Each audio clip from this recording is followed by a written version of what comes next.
आवाज India TV channel देख रहे सभी दर्शकों को नमस्कार, सत श्री अकाल, गुड मॉर्निंग।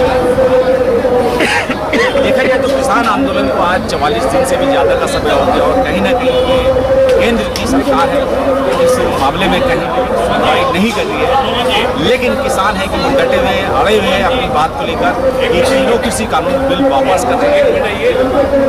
आज मैं आपको एक ऐसी शख्सियत से मिलाने जा रहा हूँ जो भारतीय किसान यूनियन उत्तर प्रदेश के अध्यक्ष हैं और इस आंदोलन में बहुत अच्छे तरीके से बढ़ चढ़ के हिस्सा ले रहे हैं। आइए उनसे मुलाकात करते हैं। मैं आपको बता दूं कि राजवीर सिंह जादौन जी जो भारतीय किसान यूनियन के उत्तर प्रदेश के अध्यक्ष हैं, उनसे मुलाकात करते हैं। हमारे चैनल में सबसे पहले आपका हार्दिक स्वागत है। जादौन जी, जिस तरीके से देखा जाए 44 दिन से ज़्यादा का समय हो गया, 8वें दौर की वार्ता हो गई, क्या आपको लगता है कि ये सरकार जो है आपके हित की बात करेगी? हमारी सरकार है, हमारे द्वारा चुनी हुई बनाई हुई सरकार है। किसानों ने बड़ी आशा से सरकार को बनाया था, तो हमारी बात को सुनना पड़ेगा। तारीखें कितनी भी दे दें, क्योंकि हमारी बात जायज़ है। हम हिंदुस्तान के किसानों की हित की बात करने आए हैं, हमारी बात को सुनना पड़ेगा। जिस तरीके से 8 दौर की वार्ता हुई है, 8 दौरों में जो है विफलता हासिल हुई है किसानों को, तो कैसे आप किस विश्वास के साथ कह सकते हैं कि आपकी समर्थन मिलेगी? विफलता तो नहीं, लेकिन हाँ इतना जरूर है कि जिस मुकाम तक इतने दौर की वार्ता के बाद बात पहुंचना चाहिए था, उस मुकाम पर हम नहीं पहुंचे। इसमें सरकार की हठधर्मिता है। सरकार ने ये तो मान लिया कि इसमें हम लगभग 1 दर्जन संशोधन कर सकते हैं, हमसे गलतियां हुई हैं। हमने कहा भाई 1 दर्जन संशोधन हो सकते हैं तो इस कानून का वजूद ही खत्म हो जाता है, इसकी मूल भावना खत्म हो जाएगी। तो आप इस बोगस कानून को हटा दीजिए और फिर किसानों के साथ बैठ करके मजबूत कानून बनाइए, जिससे हिंदुस्तान के किसान की स्थिति ठीक होगी। और जो $5 ट्रिलियन, शायद मैं सही आंकड़ा दे पा रहा हूँ, उस अर्थव्यवस्था तक जाने का सपना खोज रहे हैं। अगर एग्रीकल्चर सेक्टर को मजबूत किए वहाँ तक नहीं पहुँचे। क्या आपको लगता है जादौन जी, इस देश के अंदर जो है जिस तरीके से जो है सब कुछ प्राइवेटाइजेशन में चला गया, सरकार के हाथ में अब कुछ नहीं बचा है और सरकार कहीं ना कहीं किसानों को इस काले कानून के जरिए जो है इससे GDP अपनी बढ़ाने के लिए किसानों के साथ में विश्वासघात किया जा रहा है? इससे GDP बढ़ेगी नहीं। अगर सरकार ये सोचती है तो उनके अर्थशास्त्रियों को पुनः चिंतन करना चाहिए, क्योंकि अगर एग्रीकल्चर सेक्टर दूसरे के हाथ का खिलौना बन गया, हम पहले तो प्रकृति के हाथ का खिलौना है, जैसी प्रकृति घुमाती है एग्रीकल्चर को वैसा घूम जाता है। बरसात नहीं होगी, ओले पड़ जाएंगे, पाला पड़ जाएगा, कहीं कुछ हो जाएगा, तो हम पहले उसके हाथ के खिलौना है, फिर हम सरकार के हाथ के खिलौना बने। अब सरकार हमें प्राइवेट सेक्टर के हाथ का खिलौना बनाना चाहती है, तो अगर हमको फुटबॉल की तरह सरकार यूज करेगी तो इस देश की अर्थव्यवस्था भी फुटबॉल हो जाएगी, क्योंकि कृषि प्रधान देश में किसान मजबूत होगा तब देश मजबूत होगा। जिस तरीके से जो है देश के पूंजीपतियों पे संगीन आरोप लग रहे हैं कि अडानी अंबानी के कहने से ये सारा सब कुछ चल रहा है, वो लाला रामदेव जिसको आजकल नाम दिया जा रहा है उसके कहने से सब कुछ चल रहा है, तो आप इस बात से कहाँ तक सहमत हैं? देखो 2-3 नाम चल गए, हो सकता है कि इनके पीछे सैकड़ों और छुपे हों। भाई जहाँ मगरमच्छों का तालाब हो वहाँ गिनती कैसे हो सकती है? और भी नाम हो सकते हैं, और ये कितने किसान हित में कितने इतने ये नहीं है वो भी हम नहीं जानते। लेकिन एक बात जरूर, हम लोग खेत में बाली को एक बाली में से दाना तोड़ते हैं और उससे समझ लेते हैं कि अब ये पक गया है तो अब इसकी कटाई होना चाहिए। तो इसी तरह से कानून आने के पहले एक बड़े उद्योगपति ने भंडारण के लिए बड़े बड़े गोदाम बना लिए, ये संकेत देता है कि सरकार और बड़े बड़े उद्योगपतियों की मिली भगत है और उनकी सहमत से ये कानून बनाया गया। और जब उद्योगपतियों की सहमत से कानून बनाया जाएगा तो एग्रीकल्चर को नुकसान 100% होना ही है। जिस तरीके से अगर बात की जाए इस किसान आंदोलन की, और किसान आंदोलन में आप जो है पिछले 44 दिन से बैठे थे, लेकिन जिनके दादा परदादा पुरखे अंग्रेजों के गुलाम हुआ करते थे, आज वो देश के जो है अपने आप को जो है रहनुमा घोषित कर रहे हैं, इस बात से कहाँ तक सहमत है? देखो, अंग्रेजों का गुलाम तो पूरा देश ही था, लेकिन आज़ादी के बाद भी जिन्होंने गुलामी नहीं छोड़ी है विदेश में, खतरा देश को उनसे जी। आज भी विदेशी राग लाते हैं, आज भी विदेशी पूंजी के निवेश के लिए बड़े बड़े उद्योगपतियों को रेड कारपेट बिछाते हैं, बड़े बड़े समारोह करते हैं, सैकड़ों लाखों रुपए उनके पीछे खर्च करते हैं और उनको कहते हैं कि आप आइए, आपकी सारी शर्तें स्वीकार हैं, आप मुझे निवेश करिए, और उसके बावजूद भी रिजल्ट उतना अच्छा नहीं आया जितना अच्छा आना चाहिए था। और हिंदुस्तान के किसान के भाग्य का फैसला करेंगे और हिंदुस्तान के किसान से वार्ता भी नहीं करेंगे, ये इनकी नीयत पर बहुत बड़ा प्रश्न चिन्ह है। ये देश के साथ हमारी भाषा में तो देशद्रोह है। अच्छा जादौन जी, जिस तरीके से 8 तारीख को जो है तमाम किसानों ने जो है अपना शक्ति प्रदर्शन दिखाया ट्रैक्टर रैली के माध्यम से, और पूरे देश और दुनिया ने देखा कि किसानों की ताकत को, लेकिन ये सरकार जो है उसको अपने चश्मे से नहीं देख पाई, ना उसको समझ पाई, ऐसा क्यों?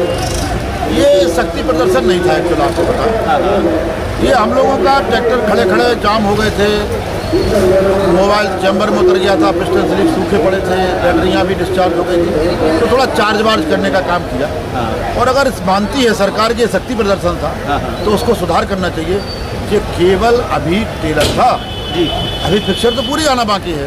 ये शक्ति प्रदर्शन नहीं था, ये केवल हमने अपने वार्म अप हुए हैं, अभी थोड़ा हाथ पैर खोलने का काम किया है, ट्रैक्टरों को आगे पीछे चलाने का काम किया है। शक्ति प्रदर्शन जिस दिन अगर करना पड़ा किसान को तो सरकार को भारी पड़ा। क्या आपको नहीं लगता है कि 60 किसानों की शहादत इस आंदोलन में अब तक हो चुकी है, और देश के प्रधानमंत्री कहते हैं कि हम 18 घंटे काम करते हैं, क्या उन 18 घंटों में से 18 सेकंड भी किसानों के लिए निकाल पाए अभी तक?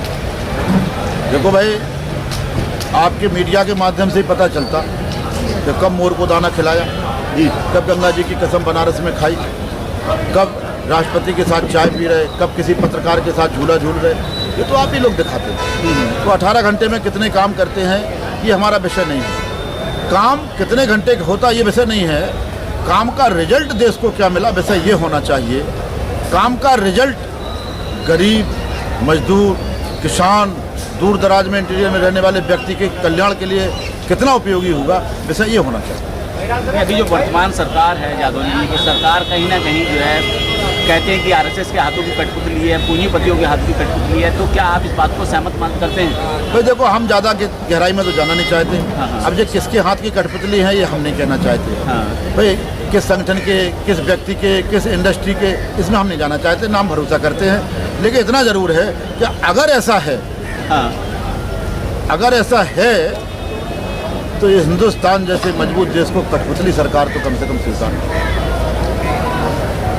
अभी हालिया में 8 दौर की वार्ता हुई और नरेंद्र तोमर जो कृषि मंत्री है केंद्र की सरकार में, वो मीडिया को इकट्ठा करके वो स्टेटमेंट देते हैं कि किसान हमारे पक्ष में है, किसान बस थोड़ा सा और है, अगली वार्ता हो जाए तो हमारे पक्ष में वो आ जाएंगे। क्या आपको लगता है कि वो अपनी बात पर अड़ंगे हैं या सही है? देखो, एक राजनीतिक व्यक्ति की तौर पर अगर नरेंद्र तोमर साहब का बयान है तो ठीक बात है, क्योंकि पॉलिटिकल आदमी पॉलिटिकल बात करता है, मुंह भी करता है, माहौल भी बनाता है, सब कुछ करता है।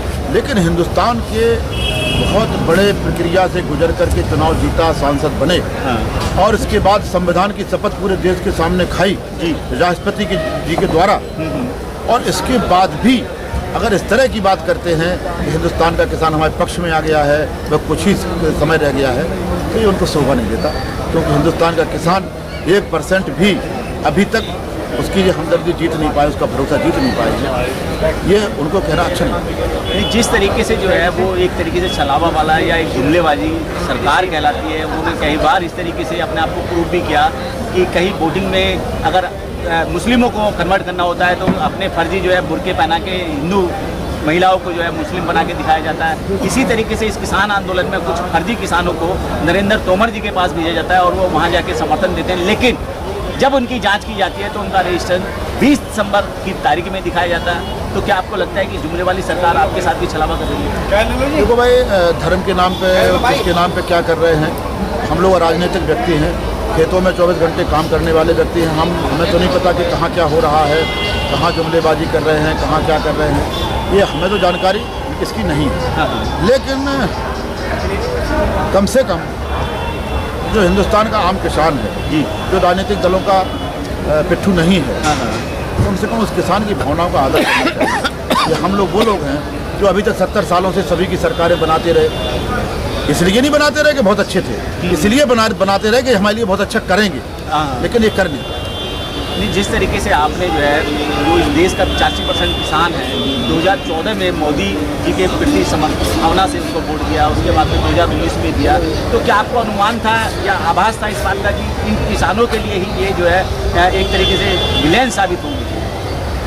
अब विलेन तो मैं नहीं कह सकता, क्योंकि ये तो अभी पिक्चर पूरी आना बाकी है। हाँ हाँ और कोई व्यक्ति अपने जीवन में ना तो विलेन होता है ना हीरो होता है। हाँ ना ही किसी व्यक्ति को ये अधिकार होता है कि वो ये आकलन करेगा कि हम विलेन हैं या हीरो हैं। हाँ ये आकलन तो जनता जनार्दन करती है जी। अभी पिक्चर आने दीजिए, ये आकलन जनता जनार्दन करेगी, ये हम नहीं कर सकते। अच्छा जादौन जी, चलो आखिर में चलते चलते एक महत्वपूर्ण सवाल आपसे और मैं जानना चाहूँगा, आगे की क्या रणनीति है 26 तारीख के लिए? जैसे ही आह्वान किया जा रहा है कि कई हजार ट्रैक्टर जो है दिल्ली की मखमली सड़कों पे दौड़ेंगे, कहाँ तक सत्य है ये बातें? अब हम गिनती तो नहीं बता सकते कितने हजार होंगे। हाँ हाँ लेकिन 26 जनवरी जो गणतंत्र दिवस है, हाँ, हाँ। हम लोग गांव में अपना रहते थे, देखते थे, वहाँ से हाँ। बड़ा अच्छा प्राउड महसूस करते थे। और फिर हम प्राउड महसूस करना चाहते हैं, क्योंकि जब दिल्ली के दरवाजे पर बैठे हैं तो गणतंत्र दिवस हमारे 400 किलोमीटर दूरी पर मनाया जाएगा, तो हम लोग भी भावना रखते हैं कि गणतंत्र दिवस को हम लोग भी नज़दीक से देखेंगे।